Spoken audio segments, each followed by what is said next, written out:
ஓம் ஸ்ரீ குருப்பியோ நம. ஸ்ரீ மகாபிரிவாஜனம் மகாபிரிவாஜனம் மகாபிரிவாஜனம். இன்னைக்கு தெய்வத்தின் குரல் பாகம் 5ல் சங்கர சரிதம் என்ற தலைப்பில் பெரியவா சொல்கிறத மேலே வாசிக்கிறேன். இது பக்கம் 932 ஆரம்பிக்கிறது. சில பேர் கேட்கிறார்கள், அவரே பேர் சொல்லி குறிப்பிட்டுள்ள வியாசாச்சலியத்திலிருந்தும் பூர்வ சரித்திரங்கள் என்று அவர் சொல்வதில் புகழ்பெற்றுள்ள ஒன்றான ஆனந்தகிரியத்திலிருந்தும் வேண்டுமானால் அவர் நிறைய எடுத்து கொண்டிருக்கலாம். ஆனால் சங்கராப்யுதம், இதயம், பதஞ்சலி சரிதம், பகவத்பாத சப்ததி முதலியவற்றிலிருந்து அவர் எடுத்துக்கொண்டிருப்பார் என்பதை விட அந்த புஸ்தக கர்த்தாக்கள் தான் இவருடைய புஸ்தகங்களிலிருந்து எடுத்து தங்களுடைய புஸ்தகங்களில் சேர்த்து கொண்டிருப்பதாக ஏன் இருக்கக்கூடாது என்று கேட்கிறார்கள்.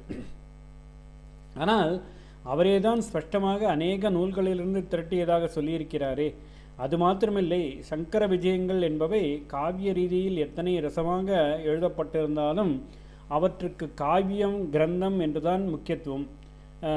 அவற்றுக்கு காவியம், லிட்ரேச்சர் என்பதை விட பாராயணத்துக்கான மத கிரந்தம் என்றுதான் முக்கியத்துவம். கிரந்தகர்த்தாவின் நோக்கமே படிப்பவர்கள் ஆச்சாரிய பக்தியும் ஆஸ்திக்ய புத்தியும் பெற வேண்டும் என்பதை தவிர இலக்கியம் என்று ரசித்து மகிழ்வதோடு நின்றுவிட வேண்டும் என்பதல்ல. இப்படி மத சாஸ்திரங்களில் சேர்க்கும்படியாக உள்ள புஸ்தகங்களில் வேறே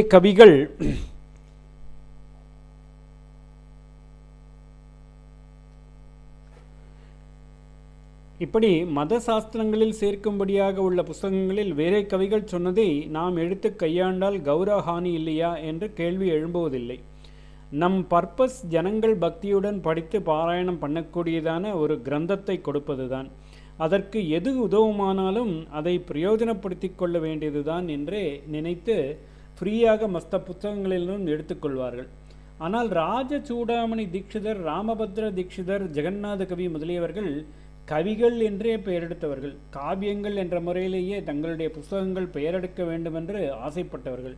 இப்படிப்பட்டவர்கள் எங்கேயாவது இன்னொரு புஸ்தகத்திலிருந்து எடுத்து தங்கள் புஸ்தகத்தில் சேர்ப்பார்களா? கவிகள் இதை கௌரவஹானியாக நினைப்பார்கள். இப்படி செய்வதால் தங்கள் நூலில் சொல்லாமலே செய்தால் குட்டு வெளியாகிற போது சோரக்கவி, இலக்கிய திருடர் என்று மானமே போவதாகத்தான் ஆகும். ரசவத்தாக இன்னொரு சங்கர விஜயம் புஸ்தகம் இருந்தால் நிச்சயம் பல பேருக்கு, பண்டித சமூகத்தினருக்காவது தெரிந்ததாகத்தான் இருக்கும். அப்படி இருக்கும்போது கவி என்ற பெயர் வாங்கியவர்கள் அதிலே கை வைத்து தங்கள் புஸ்தகத்தில் நுழைய விட்டுக்கொள்ள துணிவார்களா? இன்னொன்று, மாதவீய சங்கர விஜயம் சுமார் 2000 ஸ்லோகம் கொண்ட பெரிய புஸ்தகம். சங்கராப்யுதம், பதஞ்சலி சரிதம் ஆகியன அதைவிட ரொம்ப சின்ன புஸ்தகங்கள். பகவத்பாத சப்ததியிலோ மொத்தம் 70 ஸ்லோகம்தான். ஒரு பெரிய புஸ்தகத்தில் அங்கெங்கே வேறு புஸ்தகங்களிலிருந்து ஸ்லோகங்கள் கொடுத்தால் வித்தியாசமாக தெரியாது. ஆனால் மூலமே சின்னதாயுள்ள போது அதில் இரவல் சரக்கு நிறைய இருந்ததானால் அப்படிப்பட்ட புஸ்தகம் பண்டித சமூகத்தில் எடுபடுமா? அந்த கவிக்குத்தான் பெயர் உண்டாகுமா? ஒரே ஸ்டைலில் ஒரே சீரான கதை போக்கிலும் கருத்து போக்கிலும் அந்த 3 புஸ்தகங்களும் போகும்போது மாதவீயத்தில் காணப்படும் இந்த ஸ்லோகங்களும் டெக்ஸ்டோடு அங்கமாக இயற்கையாக பொருந்தி இருப்பதால் வேறே புஸ்தகங்களிலிருந்து எடுத்து சேர்த்தது என்று சொல்வதற்கு இடமில்லை. மாதவீய கர்த்தாவே கௌரவஹானி என்று நினைக்காமல் திறந்த மனசோடு அநேக நூல்களிலிருந்து கோத்து கொடுத்திருக்கிறேன் என்று சொல்லும்போது அப்படி இல்லை என்று நாம் ஏன் ஆட்சேபிக்க வேண்டும்?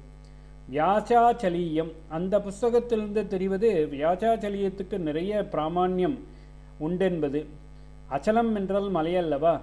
அதை வைத்து ஸ்லேடையாக மாதவீயத்தில் ஆரம்பத்தில் அதை பண்ணியவர் வியாச, அச்சலர் முதலான பூர்வகால பண்டிதர்கள் என்ற மலையில் ஆச்சாரிய சரித்திரம் ஒரு உன்னதமான விருட்சமாக முளைத்திருக்கிறது. அதன் புஷ்பங்களில் நிரம்பியுள்ள தேனை, அர்த்தபுஷ்டியை வித்வத் சமூகம் என்கிற வண்டுகள் பானம் பண்ணுகின்றன.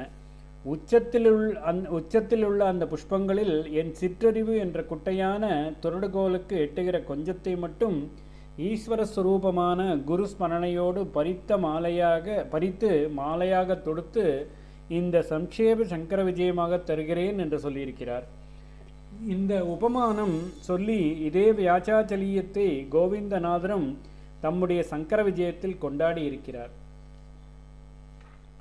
அத்யுன்யத்ய காவ்யத்ரோர் வியாசாச்சல புவோ கிலம் அர்த்த பிரசுனாத் யாதாத்தும் அஸ்மர்த்தோ அகம் அத்புதம்.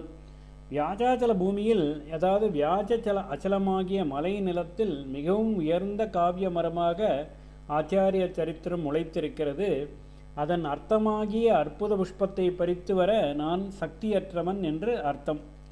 புஸ்தக ஆரம்பத்திலேயே வியாசாச்சலரை ஸ்துதித்த மாதவீய கர்த்தா அப்புறம் 10-15 ஸ்லோகங்களில் அவையடக்கமாக பல விஷயம் சொல்லிவிட்டு மறுபடியும் தன்யோ வியாசாச்சல கவிவரஸ் தத் கிருதிஜ்ஞாச்ச தன்யா என்பதாக கவிசிரேஷ்டரான வியாசாச்சலரும் பாக்கியசாலி, அவருடைய கிரந்தத்தை அறிந்தவர்களும் பாக்கியசாலிகள் என்று பாராட்டுகிறார். ஓம் ஸ்ரீ குருப்யோ நமஹ. ஸ்ரீ மகாபரிவாச்சரணம் மகாபரிவாச்சரணம் மகாபரிவாச்சரணம்.